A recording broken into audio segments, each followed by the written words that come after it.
Hello mga kagora, samahan nyo nga pala Ano ako na ngayong mo gabi sa pangalan? ating pamamasyal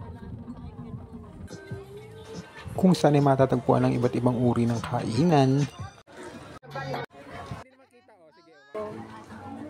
mga damit, mga sapatos, mga laruan, palaruan para sa mga bata, picnic area or dating site habang may nagsiserenade. At higit sa lahat, pet-friendly ang lugar na to. Kaya naman isama na ang buong pamilya o kung sino mang gusto nyong isama sa lugar na ito. Samahan nyo na akong libutin ang Somo Market kasama ang aking mga kaibigang palaka. Pagpasok nyo pa nga lang sa lugar na ito ay bubungad na nga agad sa inyo ang magandang ako. Ay, charot. Ay bubungad na sa inyo ang maganda, maliwanag, masaya at freskong ambience ng lugar na ito na matatagpuan dito sa Daang Hari Road, Bacoor, Cavite, malapit sa Vista Mall at SM Molino. Marami nga din pala silang ino-offer ditong mga amenities or laruan gaya ng basketball, Tamiya Racing na pwede sa mga bata at isip bata na may enjoy ng lahat. Meron din sila ditong para sa mga bata na inflatables na may enjoy nila habang nandito. At nag-offer nga din pala sila dito ng archery at marami din nagtuturo. Meron nga din nagtuturo dito na cute kaya naman talaga nag-enjoy ako sa pag-stay dito at talaga naman enjoy na enjoy ang lola nyo. Bukod nga dyan ay may mga ino-offer pa sila mga perfumes, souvenirs o mga pasalubong tulad ng mga ganyan. Siyempre para sa mga tito-tita meron din ng mga halaman. At dahil nga pet friendly ang lugar na ito, ay marami din kayo mabibili para sa mga pet nyo or alaga. Meron sila ditong mga accessory, kainan at iba't ibang uring gamit ng mga pet nyo.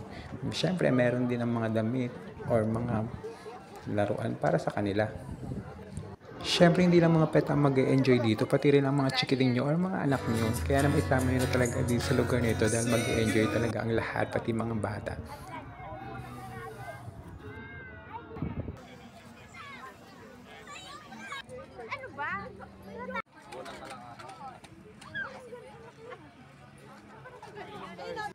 At kung may dala naman kayo sa sasakyan, ay hindi problema ang parking area dito dahil napakalawak ng kanilang parking lot na nagkakahalaga ng 50 pesos. At huwag ka na din mag-alala sa inyong seguridad dahil may mga pulis na nakabantay sa lugar na ito. Kaya naman din nakakatakot mag-picnic dahil sa sobrang safe. At syempre, dumako na tayo sa pinaka-favorite ng parte ng lahat, ang pagkain. Kaya naman kumain na tayo ng Daras, Lechon, Inihaw, Char. Dahil ang lalaki ng mga inihaw nila, kaya naman itrinay na namin ito kahit lagi na kami nag-iinihaw somewhere, Char. Kaya naman ito yung aming in-order na nasunog ng hotdog. Tapos syempre, meron din kaming in-order na sisig. Ay, ano ba to, Char? Yung mga stick, mga silog-silog, ganun. Tapos ayan, dahil nga pag naka-order ka na, kailangan maghanap ka na din ng pwestong kakainan mo dahil wala kang mahahanap. So, sobrang daming tao at occupied talaga ang place. Kaya naman ito nung nakahanap na kami, ayan, ang saya-saya na kumain na kami. Dahil mas napagod pa ako sa paghahanap ng kakainan kaysa sa pag-order nito.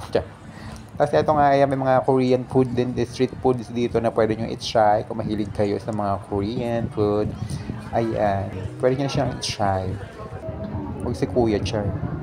Kaya pinipilahan talaga siya. Tapos eto pa, hindi ko alam kung ano yan, pero hindi ko na trinay kasi hindi ko alam. Pero parang something ganyan siya. Yan. And then, eto, yung popcorn chicken. Hindi ko din na-try. Pero ayan, try nyo yung mga food boulevard na yan. Siyempre, may above sea level din dito na pwede nyo i-try. Siyempre, hindi mawawala ang takoyaki para sa mga bata. Pag, siyempre, yan yung mga gusto nila, hindi nila. Eto naman sa mga drinks. Eto, ayan. Marami din kayo mapagpipili ang mga drinks dito. Ayan, o. Mamili na lang kayo dyan. Meron din yung kaliwat kanan ng mga inumin dyan. O, ayan yung trinay namin. Siyempre, meron din yung coffee chocolate. Ayan. Meron din potato corner sa mga dessert natin ng milkshake. Ayan. Crazy balls. Ito ang bagong-bago dito na pwede nyo i-try. Yan. Candy siya na strawberries. Pero hindi ko na trinay. Yan. So ayun, mag-enjoy na kayo dito. Meron din restroom dito kapag na-CCR kayo. Ayan. Kompleto ang amenities dito. Kaya naman enjoy nyo na ito. Dito lang yun. At ang ibig sabihin nga pala ng SOMO ay South Molino. Kaya naman punta na!